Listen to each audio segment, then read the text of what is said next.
Khusus di pasal 18 ini, Musa memperingatkan dengan sangat tegas. Jika di rumahmu masih ada jimat, mantra, kekuatan gaib atau alimu pitua dalam istilah kami. Jika di dalam hidupmu masih ada ikatan dengan roh-roh kegelapan, roh-roh dari garis keturunan, putuskan itu hari ini di dalam nama Tuhan.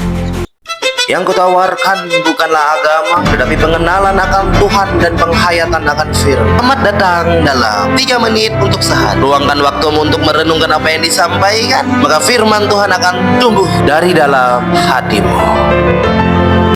Shalom sahabatku yang dikasih di dalam Tuhan Yesus Kristus. Kembali bersama saya Raymond Araiko dalam program 3 menit untuk sehari. Wah, sudah berapa waktu saya tidak membuat video karena ada beberapa hal yang harus saya persiapkan. Namun semuanya sudah selesai dan kita akan kembali membahas tentang praktek perdukunan, mantra, penyembahan berhala.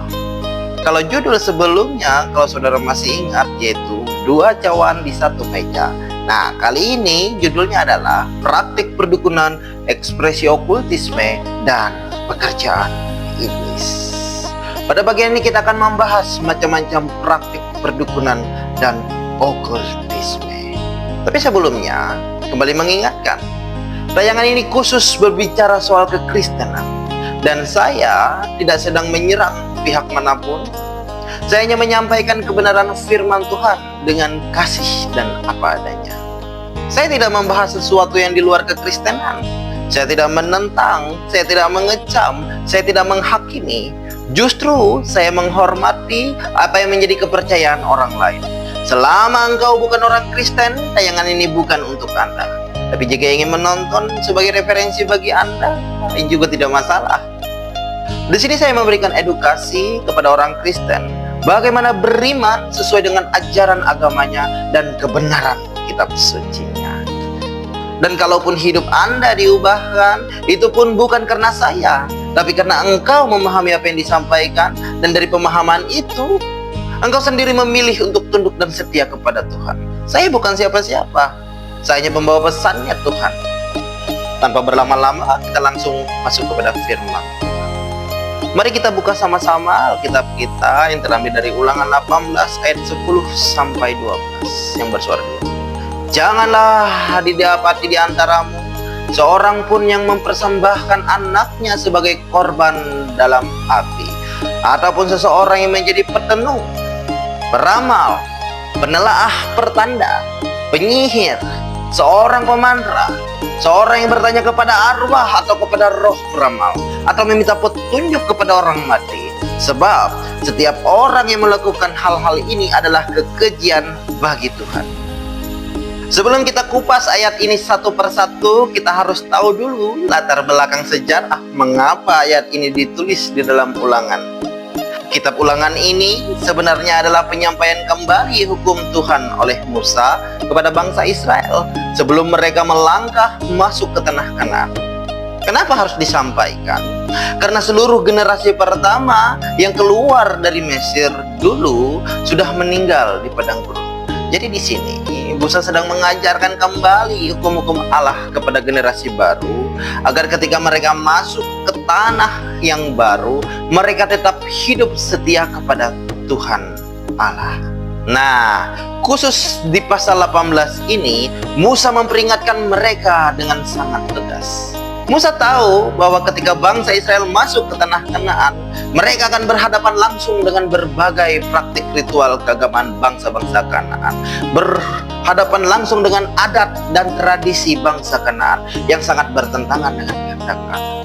Bangsa-bangsa Kanaan saat itu sudah terbiasa melakukan penyembahan berhala, praktik perdukunan, dan okultisme. Nah, saudaraku yang dikasih dalam Tuhan, sahabat 3 menit, persoalan yang sama persis seperti yang sedang dihadapi oleh kita orang percaya di masa sekarang. Khususnya seperti saya, orang Kristen dengan latar belakang suku Dayak Maya.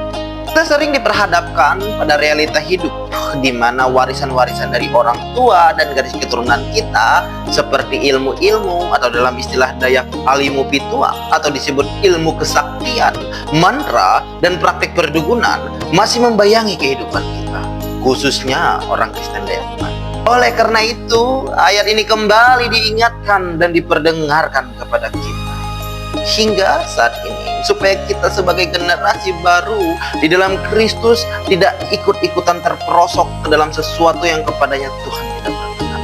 Oke, kita akan kupas satu persatu ayat ini. Di sana ditulis, janganlah didapati di antaramu seorang pun yang mempersembahkan anaknya sebagai korban dalam api. Ya, kalau dalam kebudayaan kita, khususnya orang Dayak Manyar, tidak ada yang namanya mempersembahkan anaknya sebagai korban dalam api. Orang Dayak Manyar terkenal atau dikenal sebagai orang-orang yang paling sayang dengan anak. Bahkan mereka rela jual tanah, jual kebun, apapun yang dia miliki dia keluarkan agar anaknya bisa sekolah. Tetapi dalam berbagai kebudayaan kuno, hal ini memang ada. Contohnya dalam kebudayaan Kanaan, seperti penyembahan kepada dewa Molok. Terkadang anak dijadikan korban atau dalam istilah kita tumbal. Jadi dulu dalam kebudayaan Kanaan, pengorbanan anak terutama bayi kepada dewa Molok dilakukan dengan cara membakar korban hidup-hidup di atas api. Praktik kejam ini lazim ditemukan pada kebudayaan Kanaan kuno. Itu sangat sadis, saudara. Namun di zaman sekarang ada yang menyerupai hal ini dengan cara yang lebih halus. Contohnya mungkin anaknya dijadikan tumbal pesugihan. Maka mungkin akan ada anak yang kemudian cacat atau sampai meninggal hanya karena orang tuanya mau kaya raya. Yang kedua, di sana juga ditulis seorang yang menjadi petenung. Nah, ini yang banyak dijumpai dalam kehidupan masa lalu kita. Sebelumnya, apa itu petenung atau tenung? Petenung sering disebut sebagai dukun yang melakukan peramalan atau ahli sihir, tergantung pada jenis ilmu tenung yang dikuasainya. Kemudian di sana juga ditulis peramal dan penelaah. Yang pertama, peramal. Peramal ini sebenarnya masuk ke dalam konteks perdukunan juga, hanya dia lebih fokus untuk mengetahui masa depan. Contohnya seperti kartu tarot. Ada kan itu yang menggunakan kartu untuk menerawang masa depan. Ada yang menggunakan tanda-tanda langit, rasi bintang, atau yang lebih kuno lagi menggunakan tulang-tulang dengan ritual tertentu. Dan yang lebih gelap lagi, bertanya kepada arwah. Contohnya Saul ketika bertanya kepada dukun di Endor. Nah, intinya ramalan adalah suatu upaya untuk mengetahui masa depan melalui kuasa supranatural yang tidak bersandar pada alam. Kemudian di sana ditulis penelaah pertanda. Wah, ini juga masuk praktik perdukunan. Hanya fokusnya yaitu seni membaca atau menafsirkan tanda-tanda gaib untuk mengetahui sesuatu yang akan terjadi atau suatu kehendak gaib. Apa bedanya dengan ramalan? Kalau ramalan khusus untuk mengetahui masa depan, sedangkan seorang penelaah pertanda, dia tidak hanya sebatas itu, tapi juga untuk mengetahui realitas dunia roh atau kehendak gaib. Contohnya begini, kalau dalam masa lalu kami sebagai orang Dayak Manyar atau dalam ruang hidup keluarga, misalkan, wah ini kenapa ya? Satu keluarga sakit sembuh, atau mungkin setiap malam keluarga tersebut didatangi dalam mimpi oleh sosok yang sama. Lalu kemudian datang ke dukun konsultasi, lalu si dukun ini berkata, iru gaduhan naon. Itu artinya dalam bahasa Dayak Manyar, itu roh penjaga dari garis keturunan kalian tidak dikasih makan. Nah, kemudian bikin sesajen untuk roh tersebut. Nah, demikianlah yang disebut penelaah pertanda, yaitu peran dukun untuk memahami, untuk mengetahui realitas dunia gaib atau kehendak gaib. Yang selanjutnya di sana juga ditulis penyihir. Penyihir ini berasal dari kata sihir, artinya seseorang yang melakukan sihir.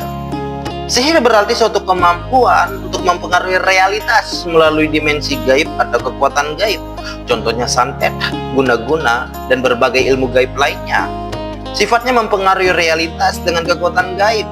Apa contohnya? Contohnya seperti air atau minyak biasa yang tidak ada unsur obatnya, kemudian dimantrai melalui ritual. Wah, ketika diminum tiba-tiba sembuh. Intinya segala sesuatu untuk mempengaruhi realitas melalui kekuatan gaib. Ini masuk kategori sihir namanya. Mungkin saya perdekat maknanya dalam bahasa kami orang Dayak Manyar. Ini disebut alimu pitua. Kayak bangun, salun sepahamen mengedak singet tahu kamen. Dayane alim, angsa dia mempengaruhi realitas. Artinya, sesuatu yang mempengaruhi realitas, dia masuk ke dalam kategori sihir atau ilmu gaib. Dan alimu pitua atau ilmu-ilmu gaib itu adalah bagian dari praktik perdukunan dan okultisme. Selanjutnya di sana juga ditulis seorang pemantra. Nah, ini juga salah satu bagian paling kental dalam konteks perdukunan. Tetapi ya, terlebih dulu apa itu mantra? Mantra itu berupa kode atau sandi untuk mengakses kekuatan dari dunia gaib. Contohnya, kalau dalam istilah bahasa Melayu, hanya tahu makai kata raja, amun pengantuk kata-kata ini dulu, atau kata perkasih dan lain sebagainya.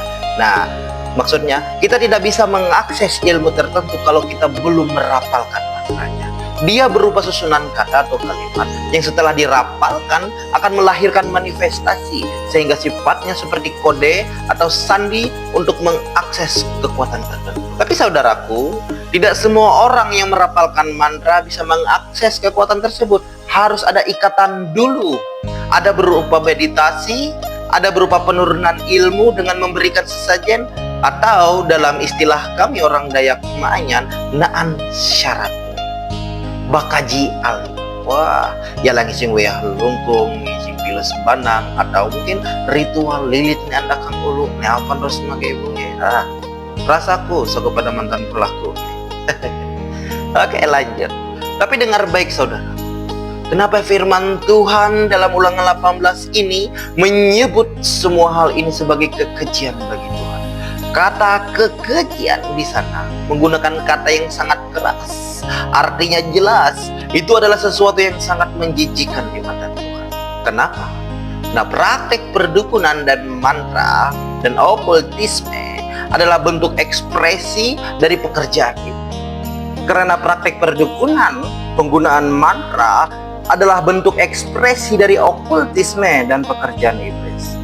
Ketika seseorang memakai mantra, menelah pertanda, memberikan persembahan lewat sesajen, atau pergi ke dukun untuk mencari keselamatan atau kesembuhan, secara tidak langsung dia sedang berkata kepada Tuhan, Tuhan, Engkau tidak cukup bagiku, kuasamu terlalu lamban bagiku, aku bentuk jalan pintas yang lebih cepat. Pada intinya cuma satu hal, kalau harus berdoa, harus beriman lambat. Baca mantra saja lebih instan, percaya dukun saja lebih manjur. Begitu kan intinya. Karena hal ini masih menjadi realita hingga saat ini, dan masih menjadi penyakit di dalam kekristenan itu sendiri. Ada banyak orang Kristen yang hingga saat ini masih menyimpan jimat di dalam dompet, masih menggunakan mantra, ilmu-ilmu gaib. Bahkan saya dengar sesuatu yang sangat ironis, bahkan ada hamba-hamba Tuhan yang terlibat dan ikut serta dalam ritual pemberian sesajen kepada roh-roh gaib. Ada pelayan-pelayan gereja yang masih bisa datang ke dukun. Ada guru-guru agama yang masih melakukan ritual dan menyimpan mantra dan jimat. Saya sampai heran, atau memang pura-pura tidak tahu, atau hanya tahu kebenaran namun tidak sungguh-sungguh mempercayai kebenaran tersebut atau beriman terhadap kebenaran tersebut. Namun saudaraku, apakah arti dan maknanya ibadah dan rutinitas agama jika hati kita tidak utuh di hadapan Tuhan? Bukankah benar apa yang dituliskan dalam ayat ini? Setiap orang yang melakukan hal-hal ini adalah kekejian bagi Tuhan. Maka pertanyaannya, apakah engkau benar-benar menerima Kristus dan keselamatannya jika engkau tidak dalam pertobatan? Oh, tapi kan saya sudah dibaptis. Dibaptis bukan hanya sekedar menerima surat baptisan atau di KTP ada tertulis Kristen. Tapi artinya keseluruhan hidupmu harus dibaptiskan. Seluruh hidupmu milik Kristus dan hanya Kristus, hanya Tuhan Yesus kepercayaanmu. Yang lama engkau tenggelamkan, yang baru engkau terima. Ingat, di dalam Lukas 9 ayat 62 bersuara, tetapi Yesus berkata, setiap orang yang siap membajak tetapi menoleh ke belakang, dia tidak layak untuk kerajaan Allah. Jika kita tidak sepenuh hati menerima Kristus, jika kita masih hidup dalam tindakan keji di hadapannya, sekalipun kita melayani, kita aktif di gereja, kita aktif memuji menyembah Tuhan, kita tidak layak untuk kerajaan Allah. Dengar, iblis tidak pernah memberikan sesuatu secara gratis.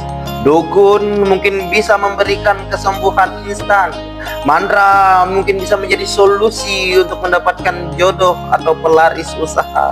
Tetapi ada ikatan roh di baliknya. Dan harga yang iblis minta di akhir cerita adalah keselamatan jiwamu dan garis keturunan. Hari ini, saudaraku yang dikasih dalam Tuhan, jika di rumahmu masih ada jimat, mantra, kekuatan gaib atau alimu pitua dalam istilah kami orang Dayak, jika di dalam hidupmu masih ada ikatan dengan roh-roh kegelapan, roh-roh dari garis keturunan, putuskan itu hari ini di dalam nama Tuhan Yesus. Jangan lagi gunakan kuasa-kuasa iblis untuk menyelesaikan masalah hidupmu. Yesus Kristus adalah satu-satunya gunung batu dan sumber pertolongan.